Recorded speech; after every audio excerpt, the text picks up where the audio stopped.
Hello friends, welcome to Johnny Talks. तो आज की इस वीडियो में दोस्तों हम डिस्कस करेंगे एचपीएसएससी के प्रीवियस ईयर के प्रश्न। एचपी सेक्रेटरी क्लर्क एग्जाम से संबंधित ये जो हमारी क्लास है दोस्तों, ये 9th क्लास है। अगर इससे पहले की 8 क्लासेज आपने नहीं देखी हैं तो आप हमारे चैनल की प्लेलिस्ट में जाकर देख सकते हैं और अपनी तैयारी को बूस्टअप कर सकते हैं। तो दोस्तों हम सभी, मैंने आपको बताया है कि हम प्रीवियस ईयर के प्रश्न डिस्कस कर रहे हैं और जो हमारा टारगेट है वो 50 प्लस वीडियोस का है, यानी कि आपको काफ़ी सारे प्रीवियस ईयर के पेपर सॉल्व करवाए जाएंगे 50 प्लस, और आपकी तैयारी जो है वो यहीं से कंप्लीट हो जाएगी। और आपको हम दोस्तों पूरा पेपर जो है, आप सभी को पता है, जो रेगुलर वीडियोस देख रहे हैं उन सभी को पता है, हम डिटेल में डिस्कस करते हैं। अगर आप चैनल पर पहली बार विजिट कर रहे हो तो चैनल को जरूर सब्सक्राइब करें, क्योंकि आपको ऐसी वीडियोस डिटेल में एक्सप्लेनेशन कहीं नहीं मिलेगा। तो चलिए शुरू करते हैं आज की वीडियो को पहले प्रश्न के साथ। और अगर आप पीडीएफ चाहते हैं इन वीडियोस की तो आप हमारे टेलीग्राम चैनल के साथ जुड़ सकते हैं, जिसका लिंक आपको डिस्क्रिप्शन में मिल जाएगा। फर्स्ट क्वेश्चन है, which of the following famous ruler is called as father of inscription. तो आपको बताना है किस प्रसिद्ध शासक को अभिलेखों का जनक कहा जाता है। तो दोस्तों इस क्वेश्चन को मैंने काफ़ी सर्च करा और जो एचपीएससी की ऑफिशियल आंसर की है उसमें इसका आंसर जो है वो है समुद्रगुप्त, और कई जगह सोशल साइट्स पर भी इसका आंसर समुद्रगुप्त आता है। लेकिन मुझे अशोक पर भी डाउट होता है कि दोस्तों इसका आंसर अशोक भी हो सकता है, लेकिन अब हम एचपीएससी के अकॉर्डिंग ही चलेंगे, क्योंकि दोस्तों उन्होंने समुद्रगुप्त को ही सही करा है। तो दोस्तों हम एचपीएससी की ऑफिशियल आंसर की जो फाइनल आंसर की है उसमें इसमें समुद्रगुप्त को सही बताया गया है। तो आप सभी को पता है दोस्तों, समुद्रगुप्त जो था वो गुप्त शासक का महान शासक था। इसे भारत का नेपोलियन भी कहा जाता था। इसने दोस्तों लगातार विजय हासिल करी थी और दक्षिण भारत पर भी अपना कब्जा कायम करा था। तो समुद्रगुप्त जो है इसका सही आंसर हो जाएगा। नेक्स्ट क्वेश्चन है, the second battle of Panipat took place in. Panipat की दूसरी लड़ाई कब हुई आपको बताना है। तो जो पानीपत है दोस्तों, इसकी जो फर्स्ट बैटल हुई थी वो हुई थी 1526 में।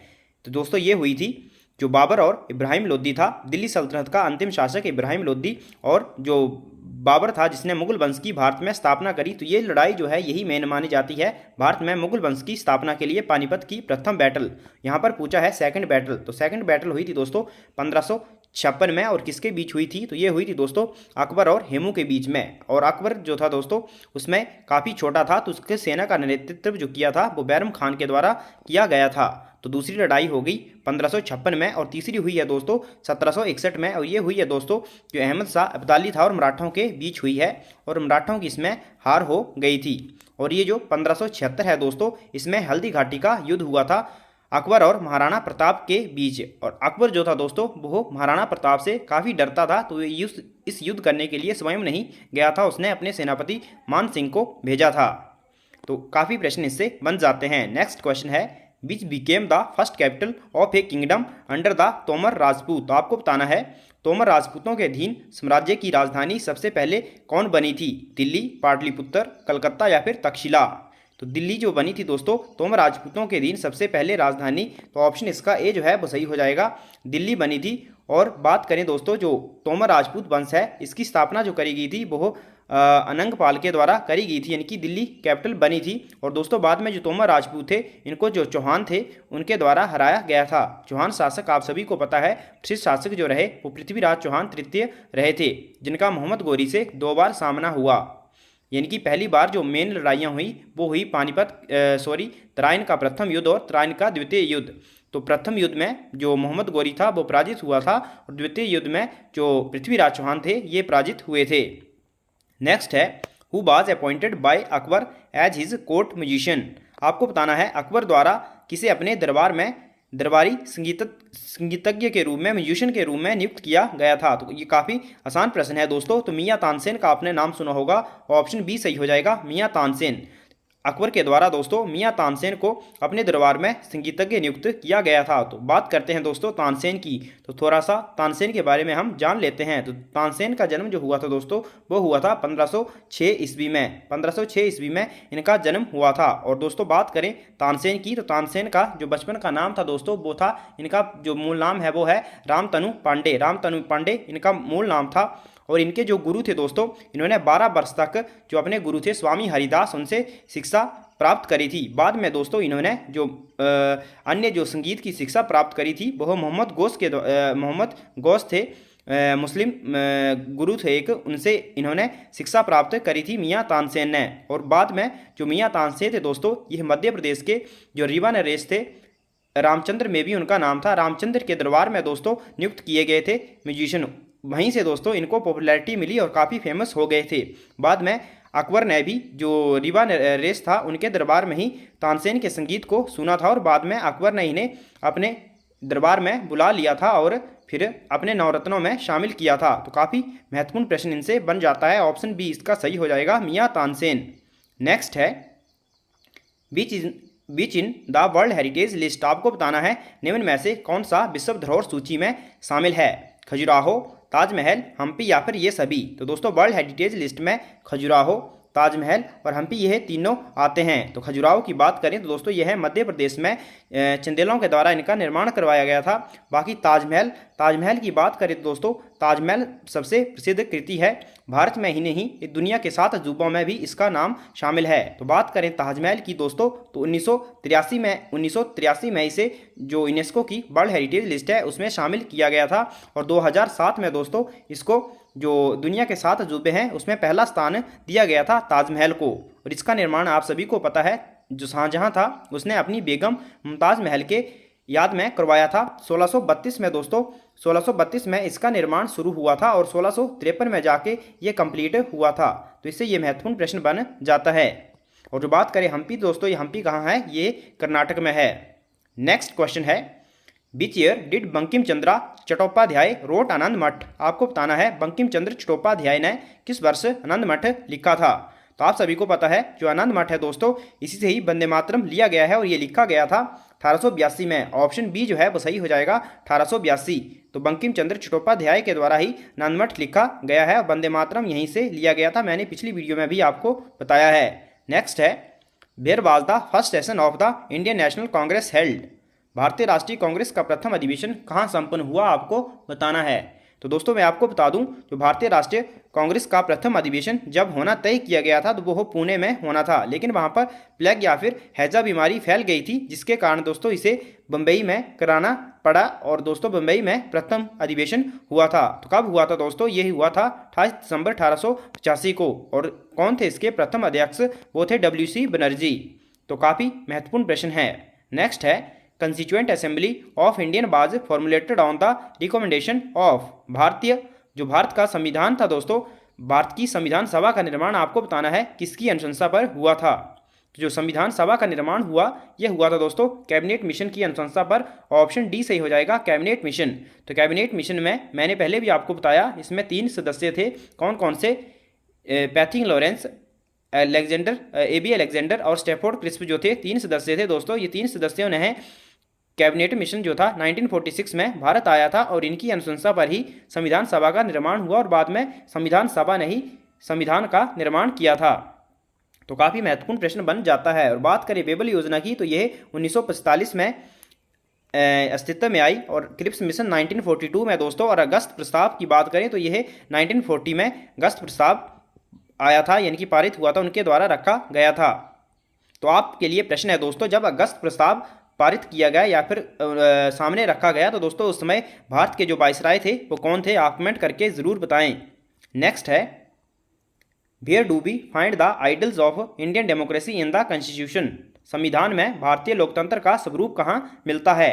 तो संविधान में भारतीय लोकतंत्र का जो स्वरूप मिलता है दोस्तों ये मिलता है प्रेम्बल में, प्रस्तावना में। तो ऑप्शन ए जो है वो सही हो जाएगा, प्रस्तावना में। और बात करें पार्ट 3 की दोस्तों, तो पार्ट 3 को दोस्तों भारतीय संविधान का मैग्ना कार्टा भी कहा जाता है, जो कि मौलिक अधिकारों से संबंधित है। और पार्ट 4 जो है दोस्तों वो किससे संबंधित है, तो ये संबंधित है जो डायरेक्टिव बात करें जो राज्य के नीति निर्देशक सिद्धांत हैं तत्व है उनसे संबंधित है। तो काफ़ी महत्वपूर्ण प्रश्न इससे भी बन जाता है। नेक्स्ट है 7th schedule of the constitution of India deals with. भारतीय संविधान की 7वीं अनुसूची संबंधित है। तो जो 7वीं अनुसूची है भारतीय संविधान की दोस्तों ये संबंधित है distribution of power between the union and states. पिछली वीडियो में भी मैंने इसके बारे में आपको बताया था कि जो 7th शेड्यूल है उसमें केंद्र एवं राज्यों के बीच शक्ति का विभाजन किया गया है, जिनमें 3 लिस्टें हैं, स्टेट लिस्ट, यूनियन लिस्ट और कंकरेंट लिस्ट। नेक्स्ट है if the prime minister of India submits his resignation to the president it will mean the resignation of the. अगर दोस्तों यहाँ पर पूछा गया है भारत का प्रधानमंत्री अपना त्याग पत्र राष्ट्रपति को सौंपता है तो इसका अर्थ त्याग पत्र होगा। अगर दोस्तों प्रधानमंत्री अपना त्याग पत्र दे दे तो वह सामूहिक यानी कि संपूर्ण मंत्रिमंडल जो है एंटायर काउंसिल ऑफ मिनिस्टर उसका त्याग पत्र माना जाता है। तो ऑप्शन सी जो है वो सही हो जाएगा। मंत्रिपरिषद का वर्णन दोस्तों आर्टिकल 75 में है। नेक्स्ट है the function of pro tem speaker is to. तो आपको बताना है अल्पकालीन अध्यक्ष का कार्य क्या होता है। तो दोस्तों प्रोटेम स्पीकर का जो कार्य होता है swearing in member and hold charge till a regular speaker is elect, यानी कि दोस्तों जब तक जो लोकसभा का परमानेंट जो स्पीकर होता है उसको इलेक्ट नहीं किया जाता तब तक जो सदस्य होते हैं उनको शपथ दिलाना और उनका पद ग्रहण करवाना। तो इसका ऑप्शन सी जो है वो सही हो जाएगा। जब तक नियमित अध्यक्ष नहीं चुना जाता तब तक सदस्यों को शपथ दिलाना और पद ग्रहण करवाना यह प्रोटेम स्पीकर का कार्य होता है।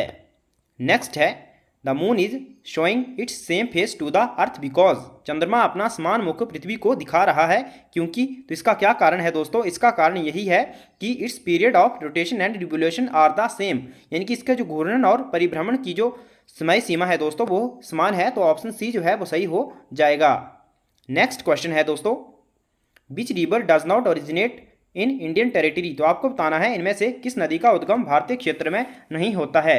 तो इन ऑप्शन में से दोस्तों जो ब्रह्मपुत्रा रिवर है इसका जो उद्गम स्थल है वो भारत में नहीं है। ये होता है दोस्तों जो मानसरोवर है वहाँ के चोमो युंगा जो ग्लेशियर है वहीं से ही होता है। तो ऑप्शन बी जो है वो सही हो जाएगा। और वहाँ पर तिब्बत में इसको त्संगपो के नाम से भी जाना जाता है। बात करें महानदी की दोस्तों, महानदी जो है ये छत्तीसगढ़ के सिहाबा जो पर्वत श्रेणी है वहाँ से निकलती है। और महानदी पर ही दोस्तों जो भारत है विश्व का सबसे लंबा जो बांध है हीराकुंड बांध वह बना है। तो ऑप्शन इसका जो मैंने बता दिया इस आंसर इसका भी सही हो जाएगा ब्रह्मपुत्रा। बाकी रावी और चिनाब के बारे में तो आपको ज्ञात ही होगा क्योंकि यह हिमाचल प्रदेश में बहने वाली नदियां हैं।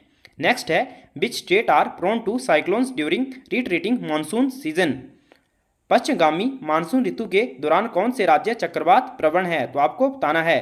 तो दोस्तों पश्चिमगामी जो मानसून होता है जो पश्चिमी मानसून जो होता है उस ऋतु के दौरान जो चक्रवात प्रवण राज्य हैं वो हैं आंध्र प्रदेश और उड़ीसा।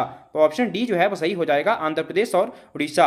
तो दोस्तों आप सभी के लिए महत्वपूर्ण सूचना है, अगर आप हिमाचल की हिस्ट्री डिटेल में पढ़ना चाहते हैं तो आप पढ़ सकते हैं हमारे चैनल पर। हमने चंबा और कांगड़ा की हिस्ट्री पूरी डिटेल वाइज में डिस्कस करी है। अगर आप उन वीडियोस को देख लेते हैं दोस्तों तो आपको मुझे पूरी गारंटी है कि आपको कहीं से भी किसी बुक पढ़ने की आवश्यकता नहीं है जो जिन डिस्ट्रिक्ट की हिस्ट्री मैंने करवाई है। तो आप प्लेलिस्ट चेक कर सकते हैं HP GK history district wise आप उनमें चेक कर सकते हैं। हमने 12 की 12 डिस्ट्रिक्ट की हिस्ट्री जो है वो कवर करनी है, बस आपका सपोर्ट चाहिए। नेक्स्ट है the most ideal reason for cultivation of cotton in India is. भारत में कपास की खेती के लिए सर्वाधिक आदर्श क्षेत्र है। तो दोस्तों आप सभी को पता है कपास की खेती के लिए काली मिट्टी जो होती है वो काफ़ी उपयुक्त मानी जाती है। HP पुलिस कांस्टेबल के एग्जाम में भी ये प्रश्न इससे संबंधित प्रश्न आया था और काफ़ी स्टूडेंट ने गलत किया होगा क्योंकि दोस्तों 2-3 लाइन की स्टेटमेंट दे दी थी, बस एक ही पॉइंट पर यह इसका क्वेश्चन का आंसर बन जाता था। तो इसका सही आंसर होगा दोस्तों दक्कन का पठार। ऑप्शन बी सही हो जाएगा दक्कन का पठार। नेक्स्ट है the silent valley is located in which Indian state. तो साइलेंट वैली कहाँ है दोस्तों, तो ये पड़ती है केरल राज्य में। ऑप्शन ए सही हो जाएगा केरल। और बात करें फूलों की घाटी की तो दोस्तों वो पड़ती है दोस्तों आपके उत्तराखंड में। नेक्स्ट है Kalakkad Mundanthurai tiger reserve in which state. आपको बताना है कलाकड़ मुंडाथुराई टाइगर रिजर्व कहाँ है दोस्तों, तो ये है दोस्तों तमिलनाडु राज्य में। ऑप्शन ए सही हो जाएगा तमिलनाडु राज्य में है कलाकड़ मुंडाथुराई टाइगर रिजर्व। तो बात करें दोस्तों टाइगर रिजर्व की तो पहले भारत में 50 टाइगर रिजर्व हुआ करते थे, लेकिन दोस्तों 3 जो टाइगर रिजर्व हैं वो ऐड कर दिए गए हैं और अब टोटल इनकी संख्या जो हो गई है वो 53 हो गई है। तो आपने याद रखना है जो 53 बना है दोस्तों वो छत्तीसगढ़ का गुरु घासीदास जो नेशनल पार्क था उसको जो टाइगर रिजर्व है इसका दर्जा दिया गया है। और 52 बना था दोस्तों रामगढ़ जो कि राजस्थान का है। और एक 51 जो बना था मे बी वो तमिलनाडु का था दोस्तों, श्री बिल्लुथूर इस ऐसे करके नाम था, श्री बिल्लुथूर कुछ ऐसा करके नाम था, वो तमिलनाडु से था 51 जो बना था। नेक्स्ट है Tehri hydro power complex is constructed on which river. तो टिहरी जल विद्युत कॉम्प्लेक्स जो है ये कौन सी नदी पर बना है, तो ये बना है दोस्तों भागीरथी रिवर पर। ऑप्शन इसका डी जो है वो सही हो जाएगा। और उससे पहले थोड़ी जो धौलीगंगा रिवर है ये भी मिल जाती है। और दोस्तों बात करें टिहरी की, टिहरी जलबांध जो है भारत का सबसे बड़ा बांध है। नेक्स्ट क्वेश्चन है India's population growth is characterised by. भारत की जनसंख्या वृद्धि किससे विशेषित होती है। तो ये विशेषित होती है दोस्तों an increase in the birth rate and declining death rate. तो जनसंख्या वृद्धि कैसे होती है, तो यही मेन रीजन होता है दोस्तों कि जन्म दर में वृद्धि होती है और मृत्यु दर जो है वो कम रहती है, तभी जनसंख्या में वृद्धि मानी जाती है। अगर ये दोनों समान रहेंगे तो दोस्तों जनसंख्या में वृद्धि तो नहीं रहेगी, यानी कि वो इसका जो लेवल है वो सेम रहेगा, जनसंख्या जो है वो घटती प्रतीत दिखाई देती है। नेक्स्ट है मार्केट इकोनॉमी इज वन विच। तो बाजार अर्थव्यवस्था क्या है, तो जो दोस्तों जो बाजार अर्थव्यवस्था है वो ऐसी अर्थव्यवस्था होती है जिसमें सरकार का कोई नियंत्रण नहीं होता है, यानी कि सरकार जो होती है इसका कोई कंट्रोल नहीं होता है। तो दोस्तों a market economy is one which is free from the government control. Option B सही हो जाएगा, जो सरकार के नियंत्रण से मुक्त होती है। नेक्स्ट है which is an example of joint supply. तो आपको बताना है संयुक्त आपूर्ति का इसमें कौन सा उदाहरण है। संयुक्त आपूर्ति का जो उदाहरण है दोस्तों वो है ऊन और भेड़ का मांस। तो ऑप्शन डी सही हो जाएगा, ऊन और भेड़ का मांस। नेक्स्ट है the cuticle is absent in. Cuticle अनुपस्थित होता है। तो ये जो क्यूटिकल होता है दोस्तों ये अनुपस्थित होता है रूट में, जड़ों में। तो ऑप्शन इसका सी जो है वो सही हो जाएगा। नेक्स्ट है the term R H factor refers to.